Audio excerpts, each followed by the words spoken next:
बिस्मिल्लाहिर्रहमानिर्रहीम। अस्सलाम वालेकुम। मैं हूं गुलफाम चौधरी। आप देख रहे हैं मेरा फेसबुक पेज और यूट्यूब चैनल। पाकिस्तान की सियासत में आमदनी डेवलपमेंट्स हो रही है और मुसलसल डेवलपमेंट मुतवक्के हैं। हर आने वाला दिन पिछले दिन से ज़्यादा अजीब तर होता जा रहा है, क्योंकि पाकिस्तान की सूरत हाल दिन ब दिन बदल रही है। इस हवाले से हमारे साथ मौजूद है सिद्दीक जान साहब। उनसे जानते हैं कि पाकिस्तान की सियासत में कौन सा बौछार आने वाला है और क्या डेवलपमेंट मुतवक्के है।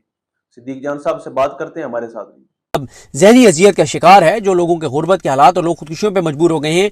लोग हर बंदे से गुजरता है कि घर का किराया है, बिजली का बिल है, गैस का बिल है, पेट्रोल और डीजल डलवाना है, बच्चों की स्कूल की फीस देनी है, खुदा न खासा घर में कोई बीमार है मेडिसिन लेनी है, हॉस्पिटल जाना पड़े तो वो उनको पता है, सरकारी दफ्तरों का उनको पता है, अगर किसी को थाने जाना पड़ जाए पता है, अगर कोई अदालत में जाना पड़ जाए पता है। तो लोग इन चीज़ों से गुजरते हैं, उन्हें पता है असल में हालात क्या है। तो वो कहते हैं जब तुम्हें पता है कि ये हालात हैं और तुम्हें पता है कि इमरान खान कौम के लिए कुर्बानी दे रहे हैं, तो फिर कौम का भी तो फर्ज है। ये बात दुरुस्त है। अब इनका लाएअमल क्या है, महमूद चकज़ई साहब वगैरह का और अल्लामा राजा नासिर बादशाह वगैरह का और तहरीक तहफ़्फ़ुज़ पाकिस्तान का अलामी मैं आपके सामने रखता हूँ, लेकिन आपको क्रक्स बता देता हूँ। इनका ये है कि हमने जो है वो अब पंजाब और बाकी सूबों में जाना है, हर जगह जाके कौमी कॉन्फ्रेंसेस करनी है, डोर टू डोर जाना है, अवाम में निकलना है, पंजाब में खौफ के बुत तोड़ने हैं। क्योंकि पंजाब में इस वक्त दो ही एक्टिविटीज़ चल रही हैं, या MPs अडयाला के बाहर जाते हैं या असम्बली के अंदर एहतजाज करते हैं। ग्राउंड पे पंजाब में जीरो एक्टिविटी। पंजाब में हमने एक्टिविटी करनी है, पंजाब में एक्टिविटी शुरू करनी है, मोमेंटम बनाना है। क्योंकि KP से तो लोग निकल आते हैं, पंजाब से नहीं निकलते। पंजाब को चार्ज करना है, पंजाब के लोगों को निकालना है। पंजाब के लोग भी इमरान खान के साथ हैं, इस वक्त भी पंजाब के हैं। डॉक्टर यास्मीन राशिद, उमर सरफराज चीमा, एजाज चौधरी, शाह महमूद कुरैशी, मियाँ महमूद रशीद, ये सारे मतलब हसान न्याजी, बाकी मिलिट्री कोर्स वाले जो और बेगुनाह हैं, ये पंजाब से हैं। पंजाब के लोगों ने कुर्बानियाँ दी हैं। लेकिन अब जब फाइनल एक होगा तो उसमें पंजाब के लोग किरदार अदा नहीं करेंगे तो कुछ भी नहीं होगा। और पंजाब में ये चाहते हैं कि जाएं, एक्टिविटीज़ करें। उसके बाद सुहेल आफरीदी अभी पंजाब जाएंगे, फिर सुहेल आफरीदी जाएंगे कराची, उसके बाद उन्होंने जाना है कोयटा। वो भी तमाम जगहों पर निकलेंगे, क्योंकि इमरान खान ने उनको कह दिया कि स्ट्रीट मूवमेंट की तैयारी करें। अब वो एक्टिव आपको नजर आएंगे।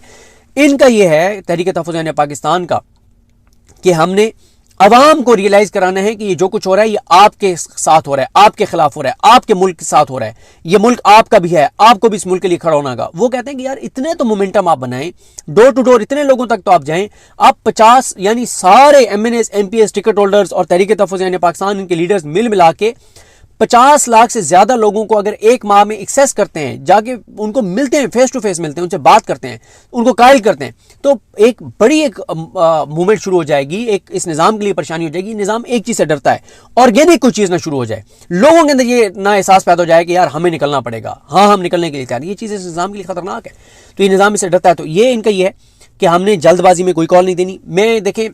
मैं इस चीज पे हमेशा कहता हूं, आपने मेरी जबान से कभी नहीं सुना होगा कि मैंने कहा कि PTI डी चौक क्यों नहीं आ रही। मैं कौन होता हूं ये फैसला करने वाला कि PTI डी चौक आए? क्यों? इमरान खान ने जब मना किया है, उनकी बहनों ने, अलीमा खानम साहिबा ने और नूरीन नियाजी ने बताया कि इमरान खान ने मना किया कि डी चौक नहीं आना, तो मैं क्यों कहूं कि डी चौक हो? मेरा क्या इंटरेस्ट है? हाँ, ये मैं जरूर कहता हूं कि PTI को बतौर पार्टी जो जिन चीजों पे रिएक्शन देना चाहिए वो तो दें, सियासत तो करें। इमरान खान की बहनों के साथ मंगल और बुध की दरमियानी रात जो उसके ऊपर PTI ने कोई रद्द-ए-अमल नहीं दिया, कोई उन्होंने नॉर्मलाइज कर दिया उस सारे को जो कुछ अडयाला के बाहर हुआ है। और वजह आप पूछेंगे तो यही होगा कि इंटरनल ये चल रहा है, वो चल रहा है। ओ भाई, ये इंटरनल किसने खत्म करना है? सलमान नाजिर साहब ने खत्म करने, नहीं हो रहा। पार्टी के बंदे फारिग करें जो आपके उसको अथॉरिटी को नहीं मानते। जब इमरान खान ने आपको इतनी अथॉरिटी दी है, कल को आप इमरान खान जब बाहर आएंगे आप क्या कहेंगे? खान साहब आप साल 1.5 साल पहले भी रिहा हो सकते थे, लेकिन पार्टी के अंदर फलाना जो है मेरी बात नहीं मान रहा था, फलाना मेरी बात नहीं मान रहा था। इमरान खान कहेंगे कि मैंने तुम्हें अथॉरिटी दी थी, नहीं मान रहा था तो उसको उठा के बाहर फेंकते। तुमने मुझे बताया कि फलाना बात नहीं मान रहा था, फलाना बात नहीं मान रहा था। ये सबसे बड़ा एक पार्टी के अंदर मसला है। इंटरनल इनकी लड़ाइयां, कोई डेकोरम नहीं है। कोई आम दिनों में इमरान खान 2 मीटिंग्स करते थे कि नैरेटिव क्या होगा और डिस्कस करते थे किस तरह से करना है, क्या हो रहा है, किस तरह से।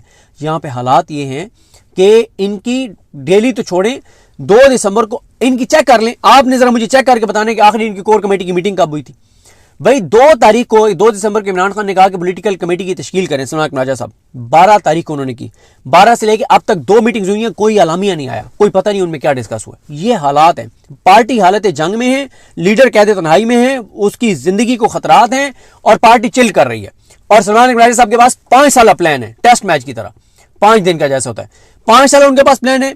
और भाई आप फाइनल कॉल की देनी है उन्होंने, अलामा साहब ने या महमूद चकज़ई ने। और एजिटेशन तो आपने करनी है, बाकी प्रेस कॉन्फ्रेंसेस तो आपने करनी है, राब्ते तो आपने बढ़ाने हैं, टफ टाइम तो इस निज़ाम को आपने देना है, डोर टू डोर कैंपेन्स तो PTI ने करनी है, वो तो उन्होंने नहीं करनी। दोबारा लेकिन आप तहरीक तहफ़्फ़ुज़ पाकिस्तान का यही है कि वो डोर टू डोर जाएंगे अवाम के पास जाएंगे, अवाम को जाके कायल करेंगे, अवाम को निकलने के लिए तैयार करेंगे, मोमेंटम बढ़ाएंगे, दबाव बढ़ाएंगे। और साथ ही कोई अगर ये कहता है कि इस 2 दिन की कॉन्फ्रेंस का फ़ायदा नहीं हुआ, तो मैं उससे इतफाक़ नहीं करता।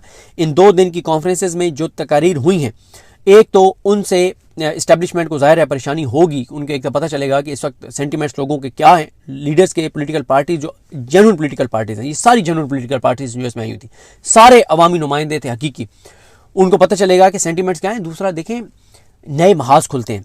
अब इन 2 दिनों में इस वक्त कम से कम 150-200 ऐसे क्लिप्स हैं जिनकी करोड़ों में इस वक्त व्यूज़ हैं। अगर आप कुल मिला के देखें ना, कुल मिला के देखें कि ये जो 2 दिन की कौमी कॉन्फ्रेंस थी, ये कितने लोगों तक सोशल मीडिया के जरिए आवाज़ गई होगी, तो वो 10 से 12 करोड़ लोगों तक गई होगी। 10 से 12 करोड़ लोगों तक कैसे? फेसबुक के जरिए, टिकटॉक के जरिए, इंस्टा के जरिए, यूट्यूब के जरिए, व्हाट्सएप के जरिए, फिर लोग जो सुन के किसी से डिस्कस करते हैं, 10-12 करोड़ लोगों तक बातें गई होंगी। तो इससे एक बहस छिड़ती है। देखें, आपको वो टाइम याद होगा कि होटल पे बैठ के भी कोई बात नहीं करता था कि यहाँ ज़रूर कोई एजेंसियों वाला होगा। और ये क्यों था कि इस्टेब्लिशमेंट का इतना वो था कि कोई हमारे हवाले से किसी ढाबे पे बैठ के आपस में भी कोई बात ना करें, क्योंकि इतना एक कंट्रोल था। और अब हालात ये हैं कि मतलब कौमी कॉन्फ्रेंस में क्या बात नहीं हुई। सबसे ख़तरनाक जो मैं तकरीर समझता हूँ, बहुत सारी थी, मैं पहले दिन वाली सारी नहीं सुन सका, लेकिन अख्तर जान मेंगल साहब की तकरीर बहुत ही ख़तरनाक और खौफनाक ज़मीनी हक़ाइक़ की अक्कासी कर रही थी। सुनना चाहिए उनको, उनकी बात सुननी चाहिए। वो एक हसास सूबे के मुश्किल हालात और वहाँ के ग्राउंड रियलिटीज़ बता रहे हैं, उनको सुनना चाहिए, उनकी बात सुननी चाहिए। मेरा ख्याल है कि इस कॉन्फ्रेंस में ये जो सख्त बातें की गई हैं, ये तहरीक तहफ़्फ़ुज़ यानी पाकिस्तान ने इस्टेब्लिशमेंट को एक आखिरी पैगाम दिया है। उन्हें कहा है कि अगर आप जो है वो अपने वो आइन और कानून के मुताबिक अपना किरदार अदा करने के लिए रेडी हो जाते हैं और आवाम की मंशा मान लेते हैं, आवाम ने जिसको वोट दिया इक़्तिदार उसके हवाले कर देते हैं, और चोरों, डाकुओं, लुटेरों को जो इस कौम पे मुसल्लत किया हुआ है, इससे आप पीछे हट जाते हैं, तो हम आपके साथ बातचीत करने के लिए तैयार हैं। लेकिन अगर नहीं, तो फिर हम टकराव की तरफ जा रहे हैं, हम आवाम में जा रहे हैं, मज़ामत के लिए आवाम को तैयार कर रहे हैं, फिर हम टकराव की तरफ जाएंगे। ये बड़ी सीधी स्ट्रेटजी है, इसके अलावा कोई नहीं है। लेकिन अगर कोई ये कहे कि इसका इम्पैक्ट नहीं आएगा, 2 दिन की कॉन्फ्रेंस का बहुत ज़्यादा आएगा, लोगों में डिस्कस हो रही है, इसके क्लिप्स डिस्कस हो रहे हैं, इनके पैगामात डिस्कस हो रहे हैं, डिस्कशन चल रही है, फिर ये चीज़ें इंटरनेशनल मीडिया तक जाती हैं, वो रिपोर्ट करें या ना करें। ये जो 2 दिन की कौमी कॉन्फ्रेंस है, इसके सारे स्क्रिप्ट बने होंगे हर एम्बेसी के अंदर। ये हर एम्बेसी अपने ये जो स्क्रिप्ट बनाएगी, जो रिपोर्ट बनाएगी, वो अपने मुल्कों में भेजेगी। ये पूरी दुनिया के अंदर ये चीज़ जाती है। आप इसको अगर समझ रहे हैं ना कि ये नॉर्मल सी बात, ही नॉर्मल बात नहीं थी इसकी। हाँ, ये ज़रूर है कि क्योंकि इस वक्त ट्रंप हमारी हुकूमत के साथ है, तो मैटर नहीं करता दुनिया का कोई और मुल्क क्या सोचता है, क्या कहता है। एक ही मुल्क मैटर करता है, यूएन भी, अक़वाम मुत्तहिदा भी मैटर नहीं करती। एक ही मुल्क मैटर करता है, वो है अमेरिका। और अमेरिका में ज़ाहिर है ट्रंप इनके साथ है। तो अभी तो इनके लिए ज़ाहिर है ट्रंप साथ है, तो इनको लगता है कि हम बड़ी ऊंची हवाओं में, लेकिन ऐसा नहीं होता। जब ये रिपोर्ट जाएगी 40-50 मुल्कों में, मुख्तलिफ एजेंसीज़ के पास, इंटरनेशनल मीडिया के पास, ह्यूमन राइट्स ऑर्गेनाइजेशन के पास, तो एक इसका इम्पैक्ट होता है। इस कॉन्फ्रेंस का इम्पैक्ट होगा और बहुत ज़्यादा होगा, और बहुत दबाव बढ़ाया है। और इसीलिए कुछ चीज़ें ऐसी की गई हैं, कुछ पुरानी चीज़ें ऐसी जारी की गई हैं ताकि डिस्कशन कहीं और चली जाए। लेकिन मेरा ख्याल है कि पीटीआई का सोशल मीडिया इसकी डिस्कशन को रुकने नहीं देगा, डिस्कस करता रहेगा। बाकी अब अगला फोकस जो है वो, जैसा से मैंने आपको अर्ज़ किया है कि बाकी सूबों में जा रहे हैं और काफ़ी चीज़ें होंगी। और मैं अभी आपको जल्दी जल्दी अलामिया पढ़ के बता देता हूँ। ये अलामिया भी बहुत ही ज़्यादा जो है वो इम्पॉर्टेंट है, और फिर हम इसकी मज़ीद जो चीज़ें होंगी उन पर बाद में बात करेंगे। 2 रोज़ा कौमी मुशावरती कॉन्फ्रेंस का अलामिया तहरीक तहफ़्फ़ुज़ यानी पाकिस्तान की जानिब से। जी बिल्कुल, जिस तरह से आपने सुना कि सिद्दीक जान साहब ने पाकिस्तान की सियासी डेवलपमेंट के हवाले से अहम तरीन हक़ाइक़ हमारे सामने रखे और बताया कि इस वक्त कौन सी कंप्रोमाइज्ड क़यादत है जो इमरान खान साहब की पीठ में झूला घूम रही है, और पाकिस्तान की दीगर सियासी जमातों का इस वक्त सियासत के अंदर क्या किरदार है। अब तक के लिए इतना ही। अपने मेज़बान को इजाज़त दीजिए। पाकिस्तान जिंदाबाद।